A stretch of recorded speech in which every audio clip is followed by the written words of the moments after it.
मंडळी, एकदा हे पोटॅटो 65 करून पहा. तुम्ही चिकन 65 करायचे विसरून जाल. आणि चवीचं काय, एकदम चिकन 65 सारखीच. पण प्लेन फ्रेंच फ्राईज खाण्यापेक्षा हा पर्याय एकदम उत्तम. सुरुवातीला आपण या बटाट्यांचे वरचे सालं काढून घेऊया.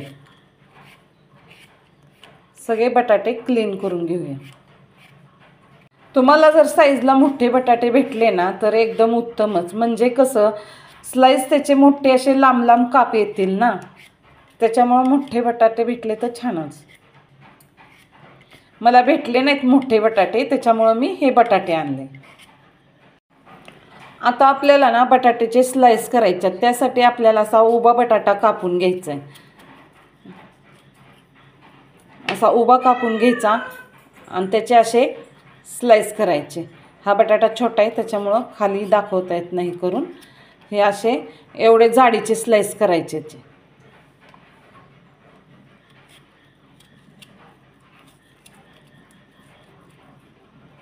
असे करायचे काप.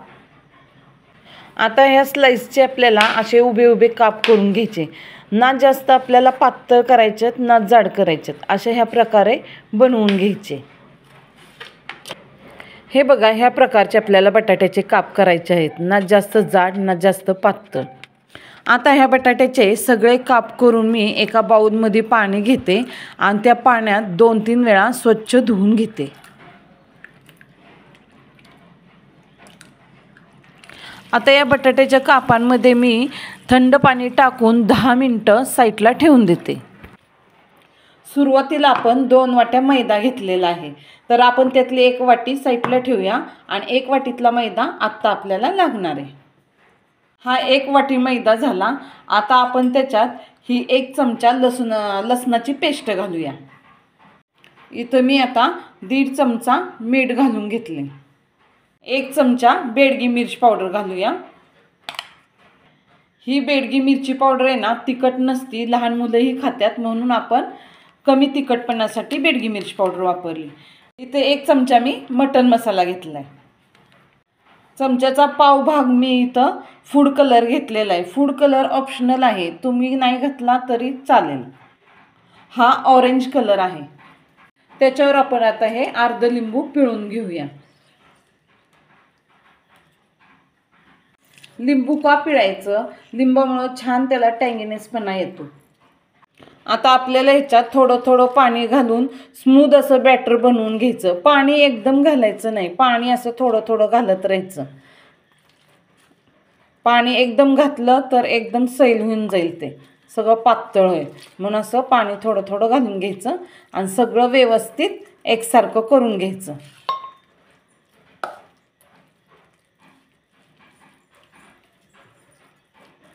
आता आपल्याला याच्यात अजून पाणी लागतंय थोडं. आपण पाणी घातलेलं आहे. आता सगळं मिक्स करून घेऊया व्यवस्थित. हे बघा, ह्यासारखं आपल्याला असं स्मूथ बॅटर बनवून घ्यायचं आहे. हा बटाटा जो आपण 10 मिनिटं गार पाण्यात ठेवला होता ते पाणी आता आपण काढून घेऊया. आता ह्या सगळ्या बटाट्याच्या स्लाइस आपण बॅटरमध्ये टाकून घेऊया. ह्या सगळ्या स्लाइस आहेत ना आपण बॅटरमध्ये सगळ्या मिक्स करून घेऊया. व्यवस्थित सगळ्या मिक्स करून घ्यायच्या. सगळ्या बॅटर लागायला पाहिजे ह्याला. मग अशी 1 वाटी जे आपण मैदा साईडला ठेवला होता तो आपण आता ह्या भांड्यात टाकून घेऊया.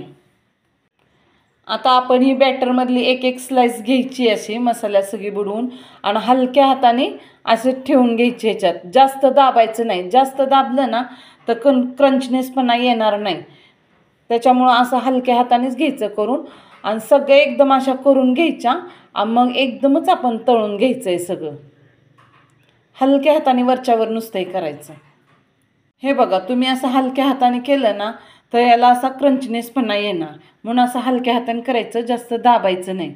हे बघा, सगळ्या बटाट्याच्या स्लाइस मी एक करून अशा मैद्यामध्ये डीप करून घेतल्यात. आता आपण ह्या तळून घेऊया. सगळ्या स्लाइस आपण अशा एक करून आता तेलात सोडायच्या. तेल चांगलं गरम झालेलं आहे.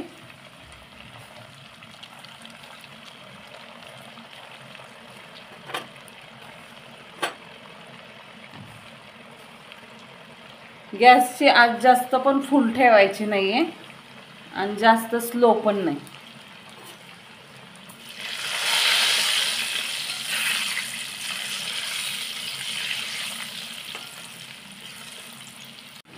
ही खूप इंटरेस्टिंग रेसिपी आहे.